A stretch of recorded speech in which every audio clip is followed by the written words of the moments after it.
For those of you who don't know me, my name's Mark Littlewood. I'm the Director General of the Institute of Economic Affairs, and I've been chairing a few events here over the past couple of days. Wow, what a time to be alive. And let me just tell you a little about the format of this next session. It's called In Conversation With. That means I'm going to have a nice fireside chat. Well, there isn't a fireside, but a chat with our guest speaker, ask him a few questions, and then I'm going to throw it open to you for interjections from the floor. So please join me in giving a very, very warm welcome to the Business, Energy and Industrial Strategy Secretary, the Right Honourable Jacob Rees-Mogg. Thank you very much. Very nice Great to see you. Thank you. Jacob, wonderful to have you with us, and I think you've hot-footed it back from London to join us. We're extremely grateful, and we've got a lot to get through. And I wanted to start by kind of asking if you can tell us a bit what is your remit as the Business, Energy and Industrial Strategy Secretary, and can you give me an assurance that there won't be very much industrial strategy? Well, first of all, thank you. It is indeed quite warm in here, so it's undoubtedly a warm welcome.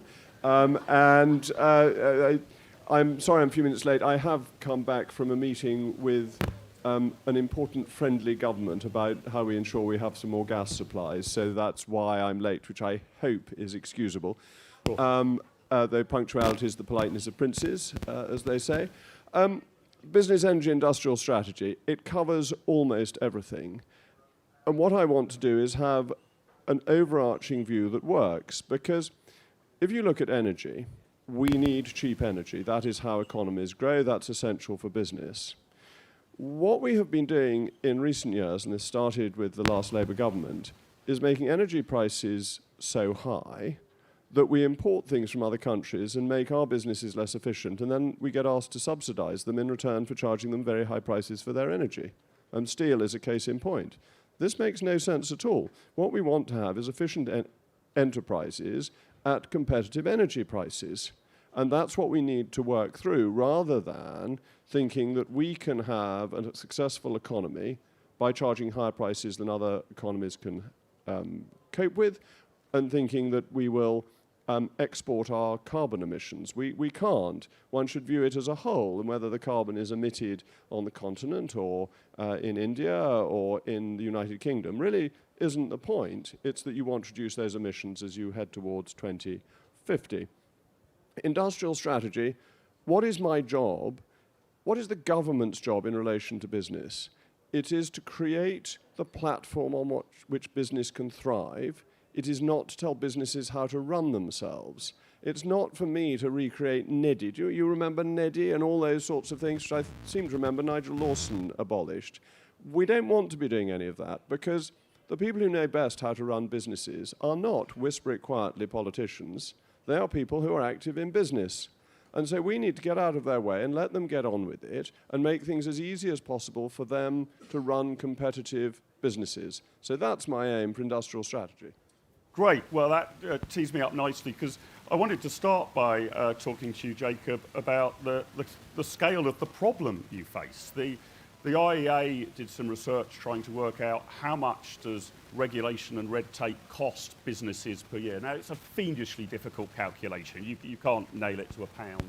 But we thought it was somewhere in the region of £220 billion per annum because of the rules and regulations that we face. And I just wanted to give an example. This is a little out of date, but I looked up an example from the FSA regulatory handbook, as then was. This is to govern financial services. This is just an example. The section titled Prudential Standards is divided into 11 subsections.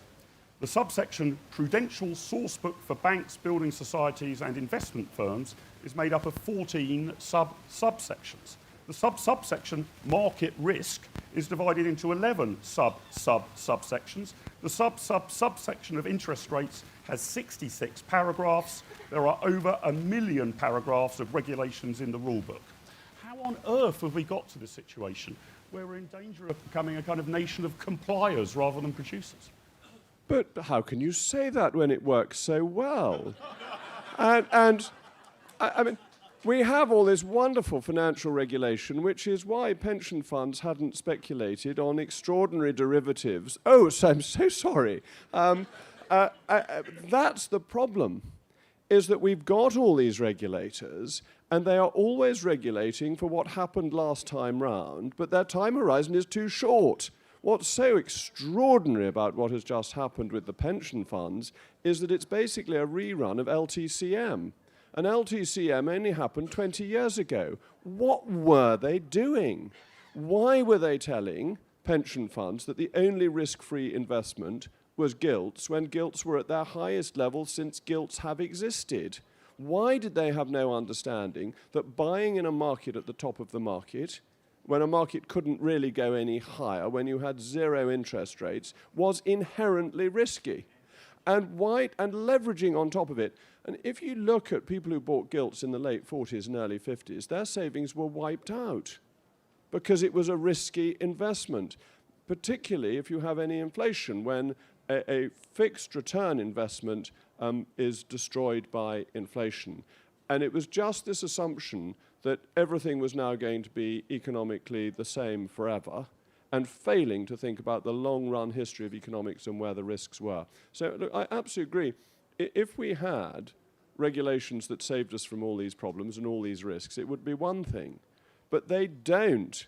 They make companies inefficient. They create a whole industry of compliance that doesn't stop the crooks. It is a burden on honest businesses. Now, I can speak very freely because you will know that we have conflict of interest rules in government. And the great thing about conflict of interest rules is the more you know about a subject, the less you're allowed to do anything about it. So because I actually know quite a bit about financial services, I'm prohibited from doing anything in the investment management regulatory field. So I therefore feel completely free to speak about it publicly because I'm not allowed to influence it within the instruments of government. And this is a great way of running conflicts of interest, so that knowledge is banned from active politicians. But there it is, and we live within the rules we live in. So what do we do about this? Well, we have the most brilliant Financial Secretary of the Treasury in Andrew Griffith, who really understands this and is, I think, going to be very forthright about what he does with the Financial Services Bill in front of Parliament. We've got to deal with Solvency II. And we've got to push back at those who are trying to keep it. The insurance companies are brilliant. They want to get rid of it. They're very keen to have a competitive marketplace. There are those, who I'd better not name, but you can work out who they might be, who seem to want to keep us with these very high levels of regulation and don't believe that deregulation is actually effective. They may, in brackets, be regular. Oh, no, sorry, I didn't want to give away who they are. So that's really important.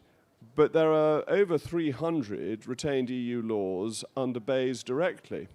One of them is magnificent, which I am looking at as we speak, which is the Packaged Holiday Directive. Now, do any of you remember the film Carry On Abroad?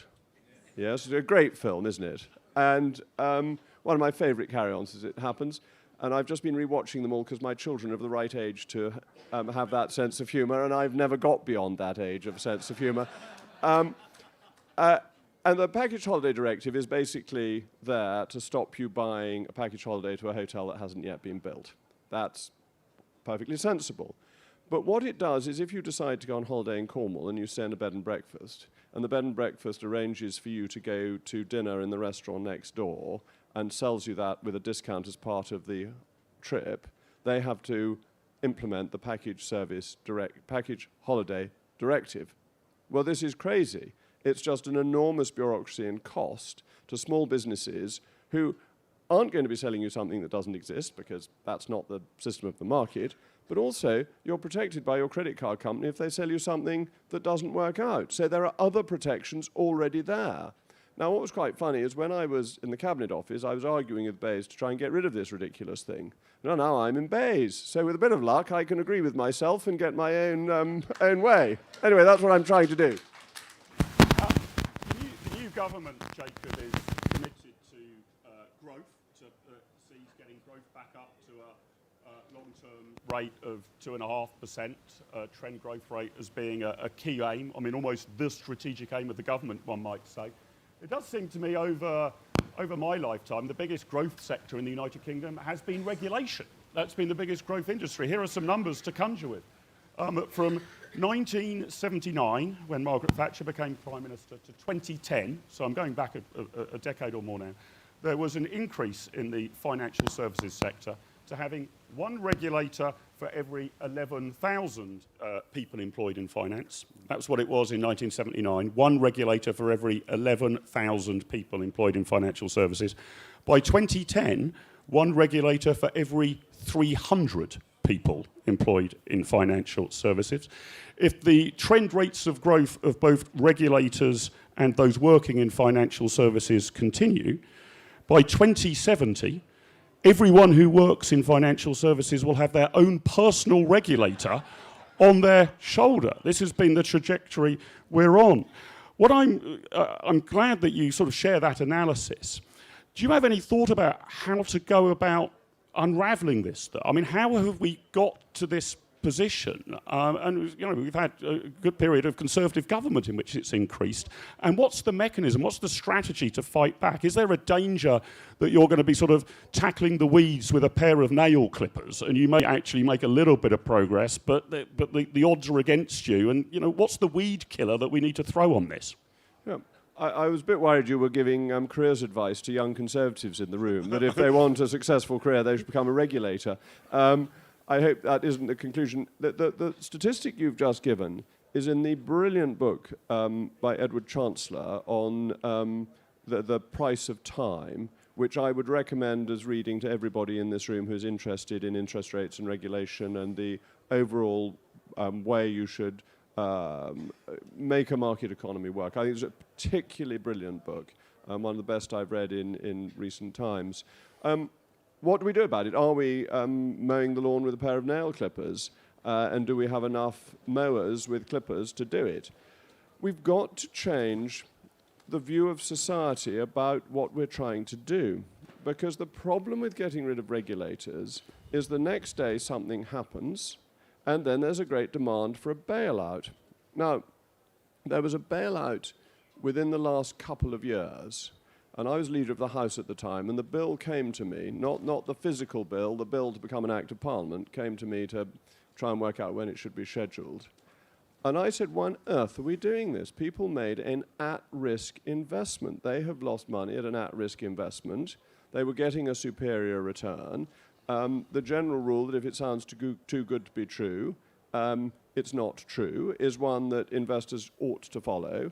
You cannot stop people losing money. That is part of a market economy. Why were we bailing it out? The answer came back was that the Treasury had said they would, and therefore we were tied in to a statement made without proper collective agreement that just had been something that had been pumped out because it was a momentary response to press release probably, and then the taxpayer was on the hook for hundreds of millions of pounds. And that's the problem. We have to persuade, ladies and gentlemen, people like you, that when you make investments, that if you invest in some things, they are secure. That's why it was very important to bail out the banks. You need to feel that if you deposit money with a bank, it is secure. But if you invest in equities, or if you invest in options, or other more complex derivative asset classes, you are taking a risk and you may lose money. You then need regulation on people who are crooked. The problem we have at the moment is we regulate the honest and the crooks get away with it. And hence, Robert Maxwell getting away with it. Those sort of proper pension funds you can imagine, can you think of anything less likely to be fiddled than a political party's pension fund for its agents, who are the people who are the life and soul of the party? And yet we were regulated as if we were Robert Maxwell. And this made absolutely no sense. It's a cultural change that is needed, along with a push from the government. We will not get 2.5% growth if we don't have better regulation. And it is possible. So do you want the example? The MHRA over the COVID vaccine. And the MHRA worked with business to make something happen and something to happen safely. And it happened so much faster than anybody had predicted. And we need to persuade regulators that that is the right approach. Do you think there are any other strategies that you could adopt? Because Well, it seems to me that you will have a lot of vested interest against you. I don't know whether the sort of civil service are properly incentivised. It reminds me of a problem that Michael Howard, the former leader of the Conservative Party, I remember him reflecting on when we were members of the European Union. And he said essentially every lawyer in every government department is told that the overriding priority is to make sure we are never infracted in the European Court of Justice. This therefore incentivises craven caution, gold plating and the rest. I don't know whether could the civil service be incentivised for the number of regulations they have repealed rather than the number of regulations they have introduced, and not just on the state side of the ledger. I guess that's where IEA types tend to be critical. But often the incumbents are part of the problem as well. I'm told that there's a major supermarket that have now complied with the government's ridiculous rules about what can be displayed at the end of aisles. And having now complied with this at the cost of many millions of pounds, they are campaigning to keep the regulations to make sure that new entrants have to comply with it. You will have a range of very major forces against you, won't you? Well, may I encourage people as a passive protest to move the chocolate oranges to the checkout counter when they're next in a particular supermarket whose name I would think has appeared in the public presses. We must freedom for chocolate oranges is what I say. But the serious point is absolutely spot on. And the classic example of this are the REACH regulations, which are the chemical industry. When they were brought in by the European Union, what did the chemical industry say? These are terrible, awful regulations. They're going to cost us lots of money. It's very bad. We shouldn't be doing it. When they were in, what did they say? These are marvelous regulations. We must keep them because they keep out any competitors and dangerous chemicals that may come in from the United States or other very high-risk markets such as that. And this is where politicians have a responsibility. We must put the interests of consumers and the economy first. And this is difficult, because producers have a loud voice. They have their lobby groups. They have their communications departments. They have the ear of the government. Individual consumers don't. They don't have those powerful voices to say, we want freer trade. One-way free trade is advantageous for all economies that ever adopt it. Two-way free trade is better, but one-way free trade is better for consumers, better for the economy. But the producer lobbies always scream for protection, and there isn't a united consumer voice that counters that. So it's the politicians representing consumers, hoping for the votes of consumers, to put it at its most potent, I suppose, must be making the case for deregulating to get cheaper prices for consumers. And in a cost of living time when it's rising, a crisis if you wish to use that word, we need to be saying this will reduce prices. And so do you have any strategies in mind for how to do this? Are you simply going to instruct your staff to sort of start working through all regulations and strike out the ones that are easiest to repeal? Do you think, for example, the government should have a more rigorous strategy on sunset clauses, that a very bold strategy for the entire inherited EU acquis? I understand it's all sunset clause, that's to say it will lapse at the end of 2023 unless specifically renewed by the government. I think there's a period of time where you can hit the pause button after that. I floated the idea a year or two ago that wouldn't it be a great idea to sunset clause the entire inherited EU legislation by the end of 2027? And this is the first time in my life that I found a government that thought the IEA's recommendation was insufficiently radical. So at the end of 2023 seems to be the... Are those sorts of strategies, or is it just a slog of getting all of your civil servants and staff to assess which are the regulations that could save the most money if repealed, or do you think there are mechanisms like sunset clauses that can sort of change the ratchet effect in a deregulatory direction rather than the colossal growth in red tape and regulators that we've seen to date? Well, I'm glad to see that Mark has become the Ian Gilmore of our time, the Tory wet. When the IEA becomes the Tory wets, we're in a very good position in terms of government. The 2023 deadline is absolutely the initiative of the Prime Minister, and I cannot tell you how pleased I am by it, because 2027, before the Prime Minister said we needed 2023, was going to be optimistic, that the departments with the regulation were putting back pretty strongly. I think the repeal of all EU law by the end of 2023 is fantastically good. It is a real opportunity for repealing things. And crucially, this is fundamental, the default is repeal. So if departments do absolutely nothing at all, they just drop off. If they want to keep them, they have to make active steps to repeat them. Now, if the default, the do-nothing option, is repeal, I think that incentivizes the civil service to repeal because they can then focus their efforts on what they really need to do. And therefore things become much easier to get rid of. So I think that is a really bold step in that direction. Sunsets are a good idea as new regulations come in. I don't want to sunset or apply a sunset to all regulations that we've ever had, because if we were to do that, we'd suddenly find that children were able to go up chimneys. So you've got to be sensible, and with 6 children, might make a good income stream. But you can't just repeal everything that's ever happened, and you would create a huge bureaucracy if you pushed everything through. But a principle that new laws could have a sunset is, I think, one that's very well worth looking at. And you've got to look at the cost of implementing laws. What we currently look at is the cost to a company of administering the law. That isn't the same as the cost of the effect of the law, which is of much more importance. It's interesting you mention, I know whimsically, the sort of chimney sweep example. A problem in framing this argument about deregulation is the riposte comes from those who have rather more faith in the state than IEA types or conservative types, I guess, that this is a race to the bottom. That absolutely what you're seeking to do is to allow people to have, I don't know, dangerous toasters that blow up in their faces or badly wired electrical equipment.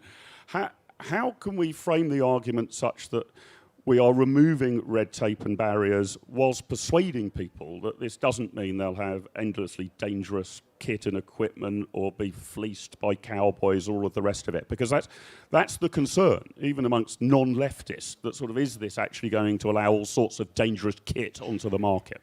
To which the answer is no. But we have a system of double regulation. So I mean, you ought to invite Sir James Dyson to come and speak about the ridiculous regulations that his businesses suffer from, which are simply anti-competitive and anti-innovation, because you have to meet the product-specific requirements that are set up, in his view, to favour German manufacturing industry. That is not a safety issue. That is an issue of protectionism, and it stops us importing from the United States and from South Korea, where they make perfectly good vacuum cleaners and perfectly safe vacuum cleaners, which don't meet EU regulations, because EU regulations are set up to protect a rather expensive, inefficient industry. So that's what you've got to persuade people about. Nobody wants to make society dangerous.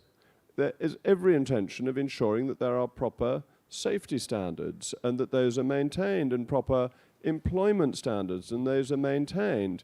But you want to have what is needed, not interfering in every detail of people's lives and not depriving people of the ability to take some decisions for themselves, to be brave. I mean, that freedom of choice for consumers is very important and leads to innovation and new products and to economic prosperity. If you try and narrow the range of choices, that becomes self-defeating. And one of the deregulations that we are looking at is quite a big one. It is to stop regulating nuclear fusion as if it were nuclear fission, because the two are completely different in what happens if things go wrong. And therefore, regulating fusion as if it was fission has just made it more expensive, and it's pretty expensive anyway, to develop fusion. And just because it's got the word nuclear in it doesn't mean that it's exactly the same as fission.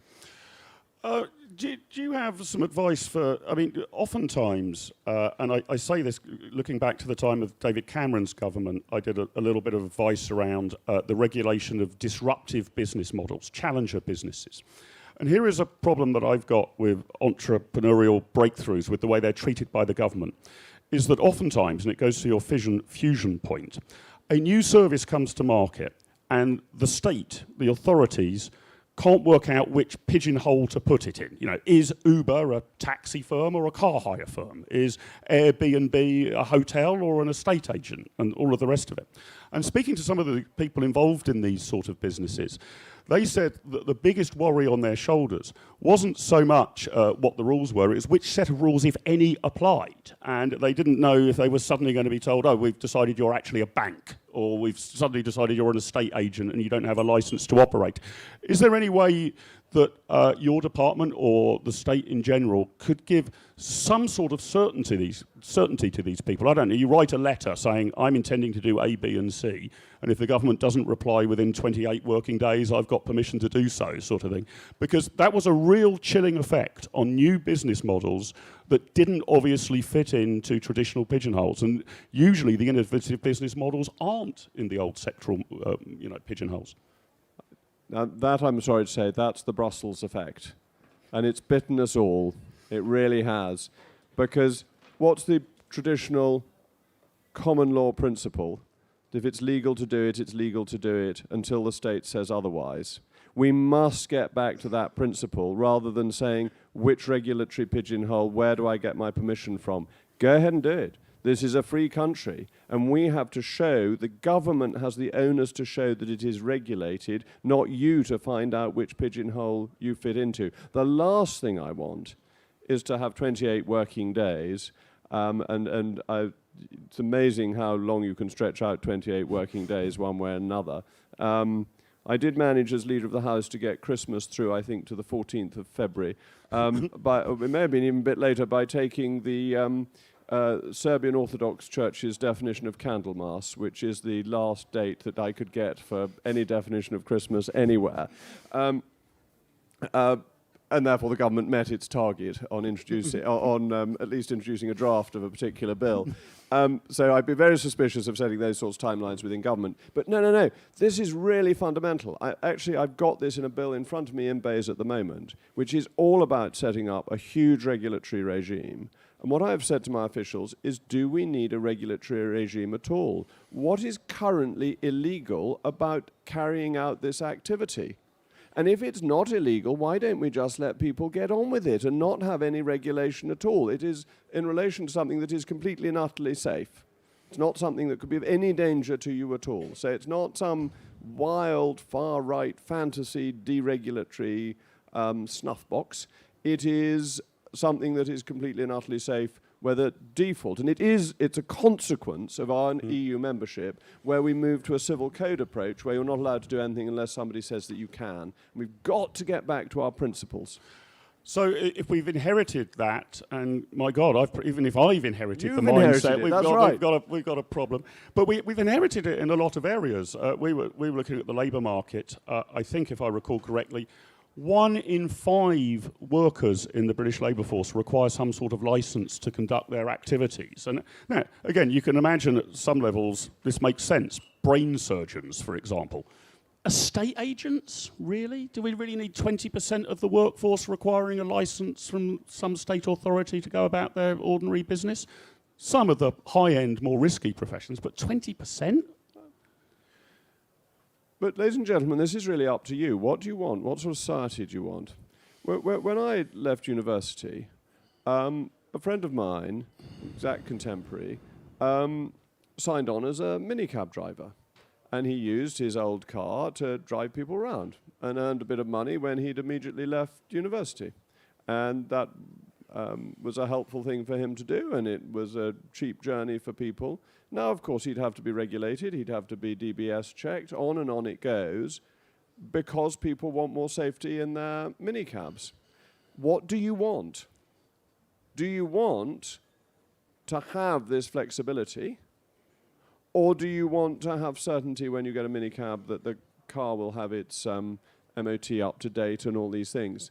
And it's not an easy answer, because if I were to say to you we should deregulate the minicab sector back to where it was in 1990, then you would say to me, but there was this terrible thing that happened. And we're very bad at getting any proportionality. So one terrible thing happens, and therefore you must have a regulation, even though the regulation won't necessarily stop people getting round it in another way and getting the license and getting the car. I mean, if you think that an armed policeman who guarded the Palace of Westminster and embassies is sitting in prison now for murdering somebody in a particularly brutal and nasty way, that people will use the licenses that are available for evil purposes, but that doesn't mean you don't have any armed police, and that the overwhelming majority of armed police, who we should be very grateful to here, aren't proper people doing a very good job.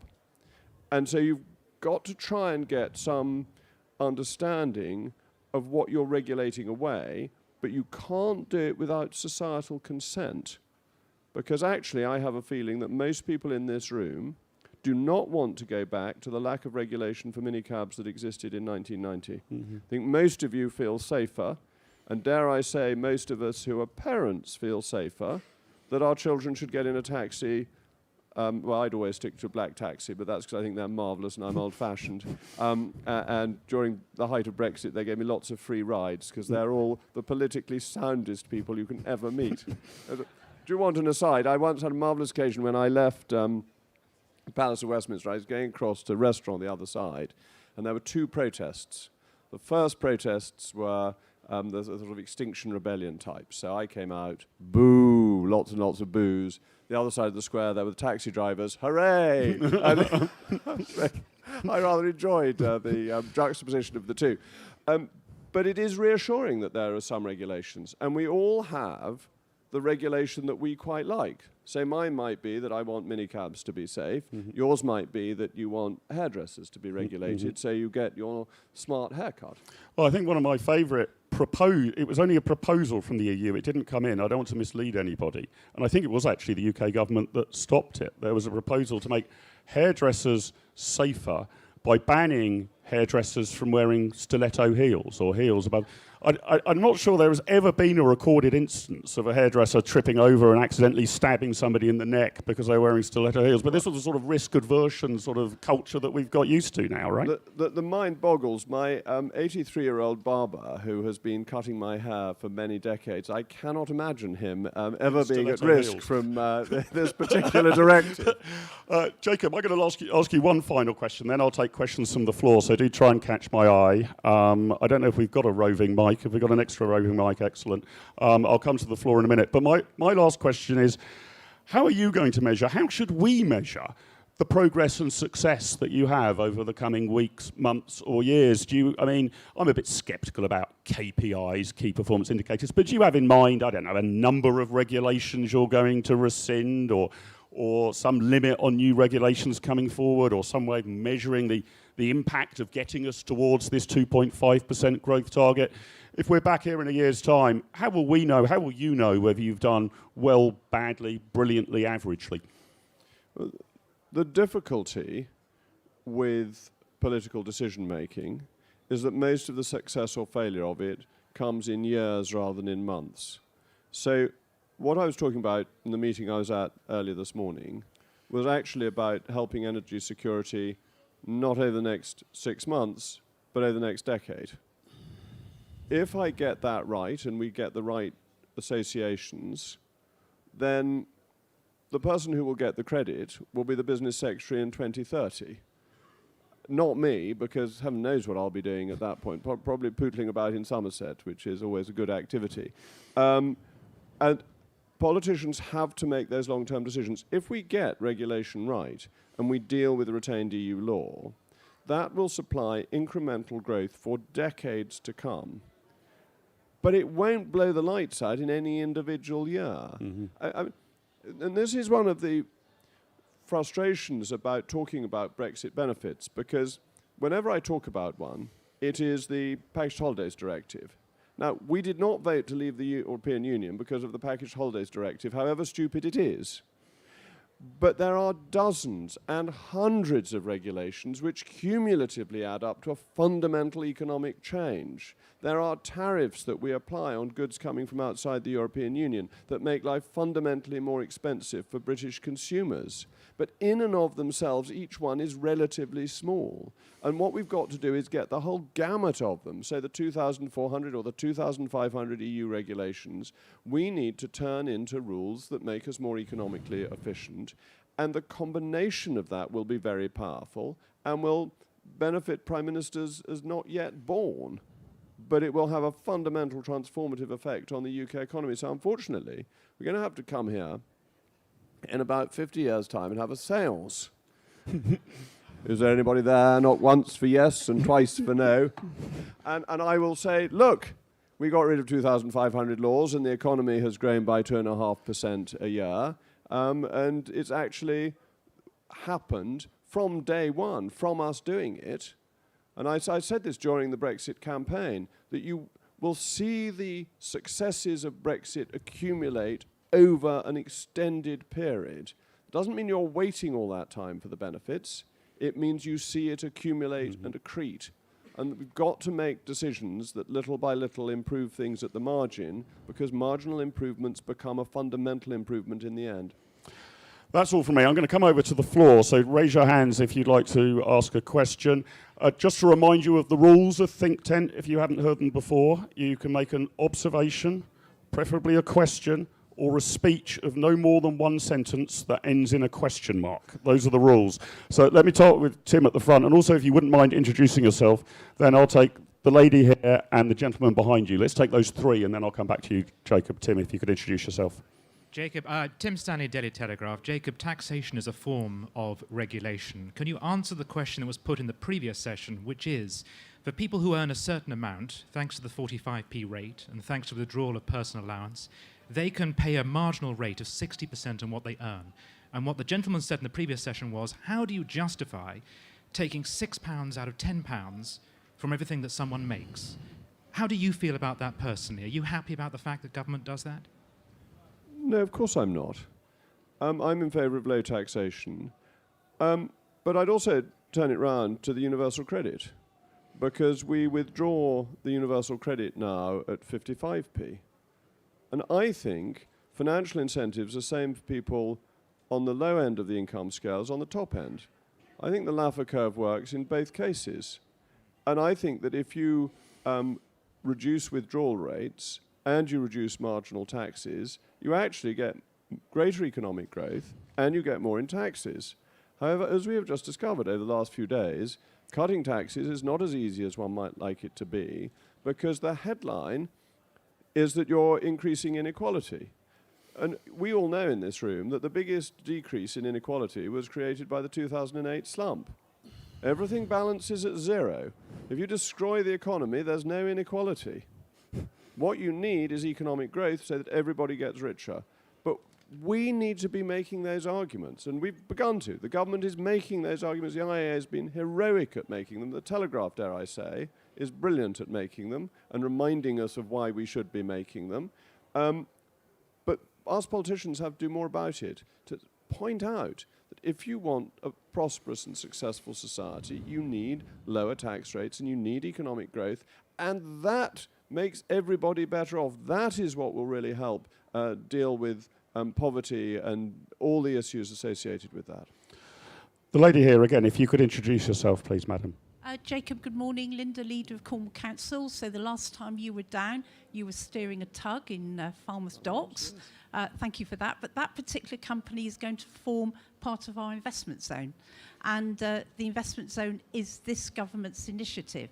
So what I'm asking is for absolute assurances that those businesses that are going to be turbocharging the economy are not going to be burdened with red tape. So tell us a little, yes, what's your red tape plan for the investment zones, enterprise zones as they used to be known? Well, the great thing about investment zones will be taking burdens off business. So that will be no rates on new businesses, and it will be helping employment.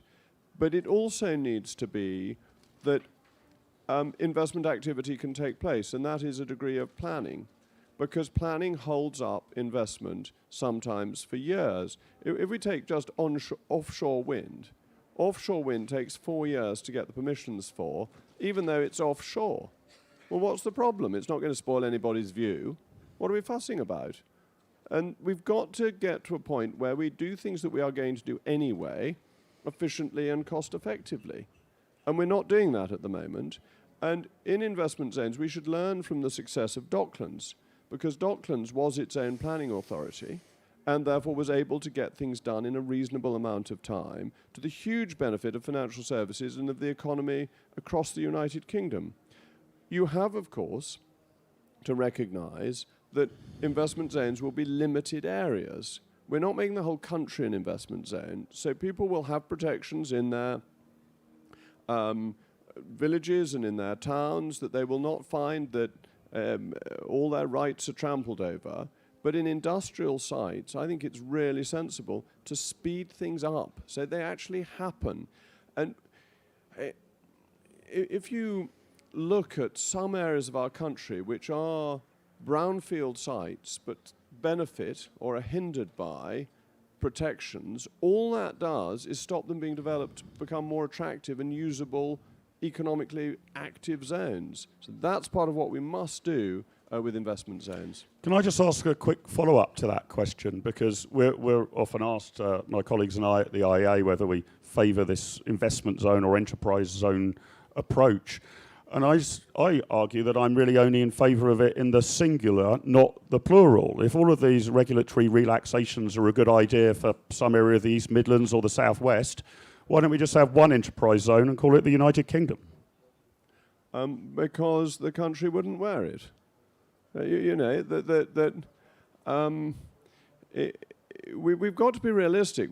Governments have to go with the grain of what the electorate want. And the electorate wants planning control.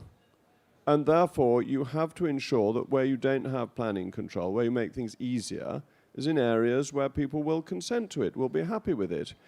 What you don't want to do is to have the same level of planning control on every part of the country, as if every part of the country was Somerset. I was about to say an area of outstanding natural beauty, but that's just Somerset generally, as you all know. You don't want to do that, but because look, I actually did a pamphlet just before I got into office on planning, and there are brownfield sites within the Green Belt which are frozen as brownfield sites.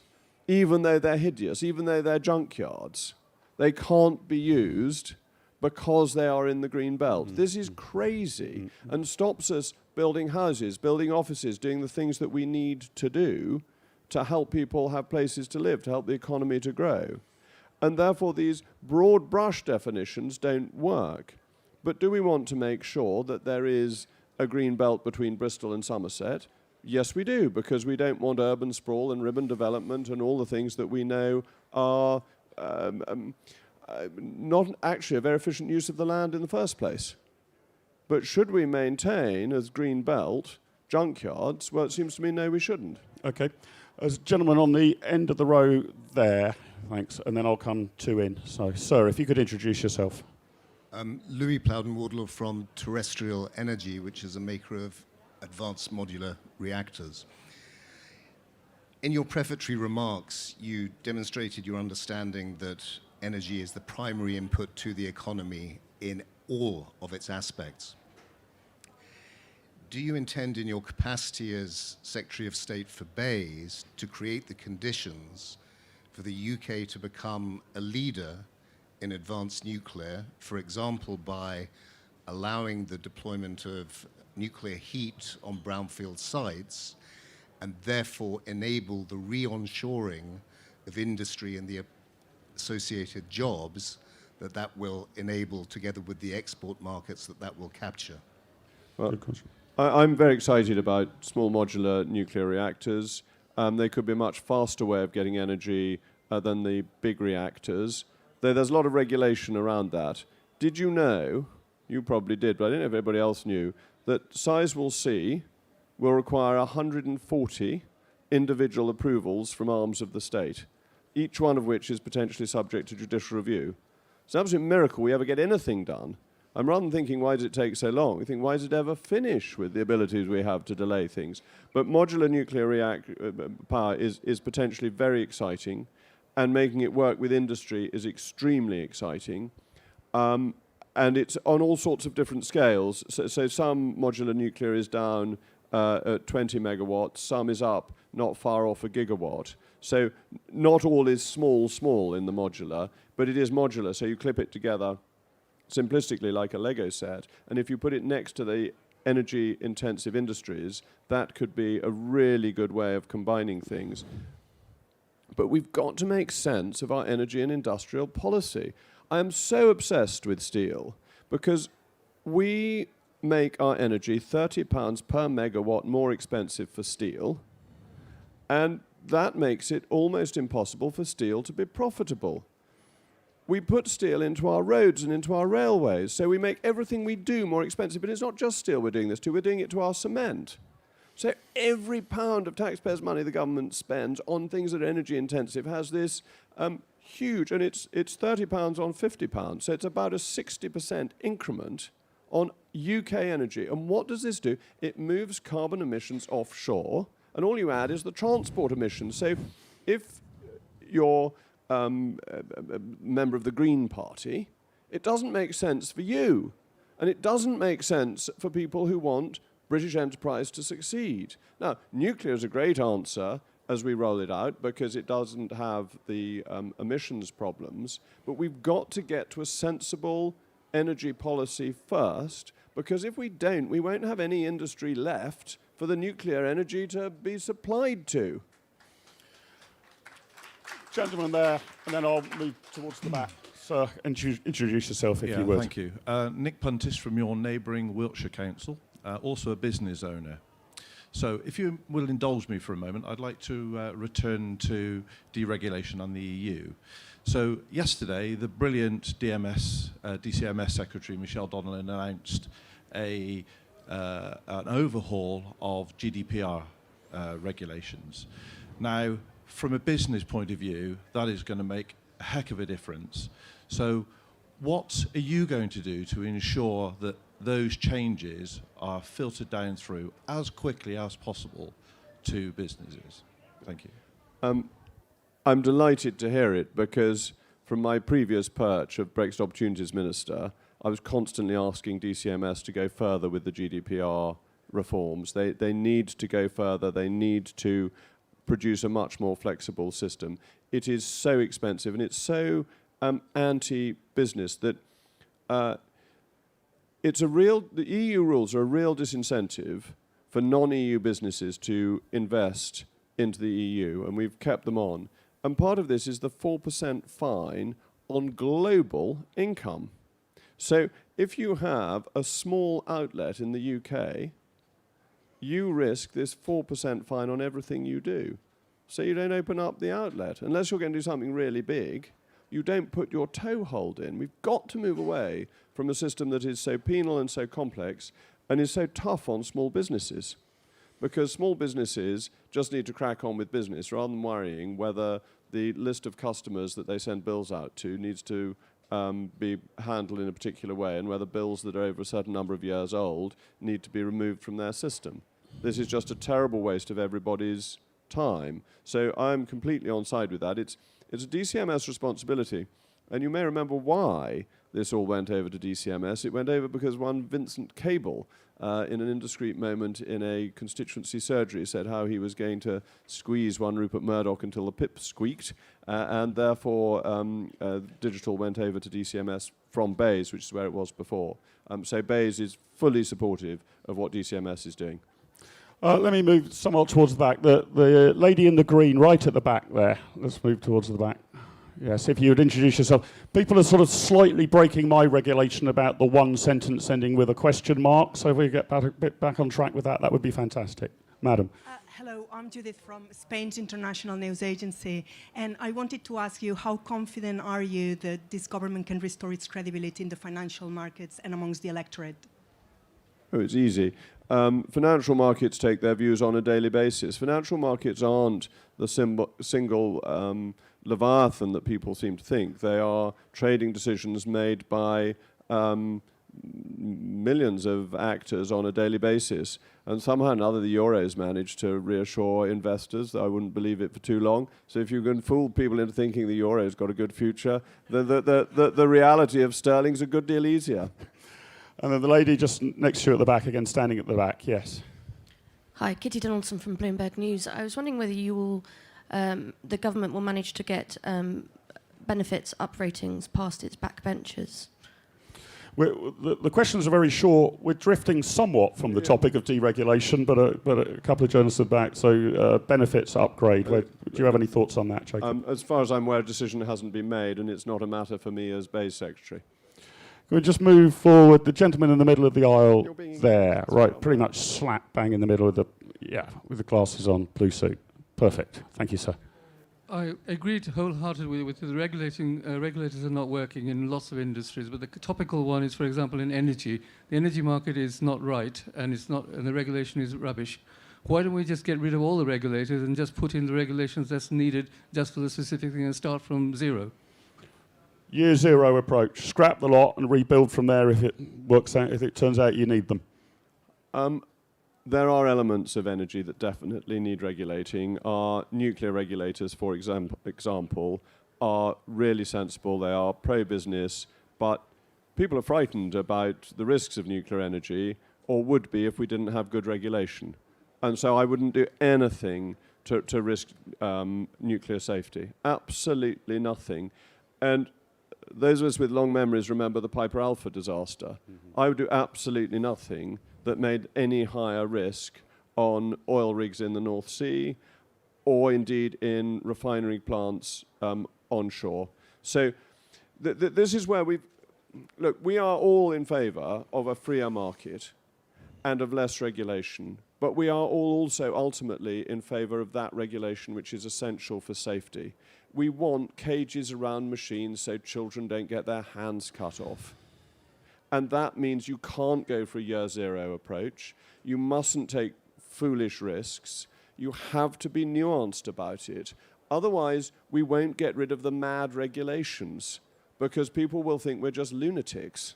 And we've got to maintain, as I keep on saying, the grain of popular support for what we're doing. So what are these sorts of things? These are things like the insurance you've got to get when you hold a village fete and you close off a road and the council asks for a couple of £1,000. It's that sort of thing that we need to, where everybody thinks it's pointless. We've got to deal with that first and make life easier for people at the margins, not really risk people's safety. Do you know, this will shock you all. You'll think I've gone completely soft. But I am in favour of the Working at Heights directive because it is amazing how many people injure themselves quite badly falling off ladders from relatively low heights. Mm-hmm. And just by a little bit of preparatory work and common sense, people reduce their chance of a risk. Although we have one at home, I absolutely loathe trampolines because they are the most dangerous thing you can have in your garden. And with 6 children, I worry. And this is a bit pathetic and a bit of a drip. And you're probably all much tougher than I am and love your children going on trampolines, but I wish we'd never got one, quite honestly. Also, the grass. But you're not going to ban trampolines. No, of course. There's not going to be a new regulation. Of course I'm not. Of course I'm not. But I'm merely recognising that even those of us who are broadly for free markets and not for over-regulating have our concerns where we want to see people being safe. Gentleman there, I think it's made it to, and then I'll come to Juliet at the front. Sir, if you could introduce yourself. Is this working? Yes, hello. Andrew Cutbill from the APPG for CBD products. With 595,000 potential jobs and 5.5 billion in tax revenue that a regulated and legal UK cannabis sector from industrial hemp to medicine to CBD hand creams could provide, when will the government relook at regulations such as proceeds of crime that are currently blocking the wall of money and stifling the scientific research necessary to unlock the value this industry could provide? I'm afraid this is an area I'm quite cautious on, that it has to be done very carefully, and any medical usage of cannabis needs to go through the normal medical tests properly. I wouldn't want to short-circuit any of that. But if there are things that are stopping proper medical experiments taking place as if it were any other substance, I wouldn't have any special treatment for cannabis in either either stopping it or starting it, then I'd be more than happy to discuss those. So they're almost certainly a matter more for the Department of Health than they are for me. And just at the front here, Juliet, if you could introduce yourself. Juliet Samuel from The Telegraph. From what you've said, the logic of what you've said is that if we're going to have net zero, we should also have a carbon tariff. Would you support that? And on interest rates, we've had extraordinarily low interest rates for a long time. The problem of zombie companies, these LDI funds. Do we need to have higher interest rates to clear out some of that? And even though that's going to be very painful. On the first point, no, I'm not in favour of carbon tariffs. Energy production, green energy production, has to be competitive. Now, currently some parts of it are, but that's got to be the future. There is no prospect for this country having a system of energy that makes people cold and poor. That just isn't going to work, and I wouldn't be in favour of it and wouldn't be an advocate of it. That's the sort of Green Party view of net zero, is make us all miserable and become Abdullamites and dwell in caves. I am no cave dweller. So, how do we do it? It may be modular nuclear, it may be hydrogen, it may be carbon capture and storage, it may be blue hydrogen with the carbon capture and storage from natural gas. There may be all sorts of ways of doing it, but it has to be competitive on a free market basis. I've actually said to people within BEIS that I don't want any recommendations coming across my desk that end with the suggestion that we must put an extra charge on people's bills. People's bills are quite large enough, thank you very much. And then on interest rates, fortunately, this is a matter of the Bank of England. The Bank of England is independent. The only thing I think it's worth saying is that the Bank of England and the Federal Reserve are raising interest rates to deal with an inflationary problem. How long that lasts is unclear, because interest rates have come from such low levels that the one thing we don't know is whether what is most important is the nominal increase in interest rates or the proportional increase in interest rates.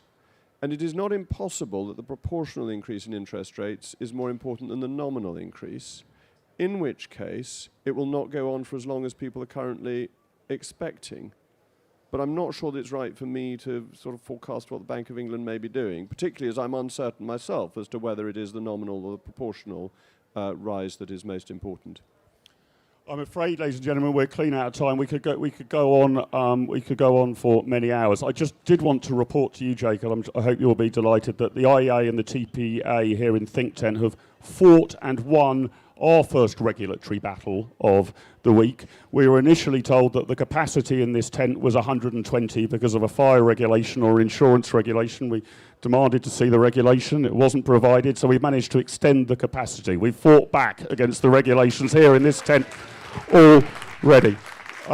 Ladies and gents, thank you very much for joining us. I'm sorry I couldn't get to all of you. Jacob, you remind me in many of your answers, of course, the job of a think tank is to think the unthinkable. The job of a politician is to deal with the art of the possible, but it's wonderful to find a politician where that think the unthinkable and art of the possible has such overlap. So thanks so much for coming back up from London to join us today. Give a warm round of applause, Jacob Rees-Mogg, ladies and gentlemen. Jacob.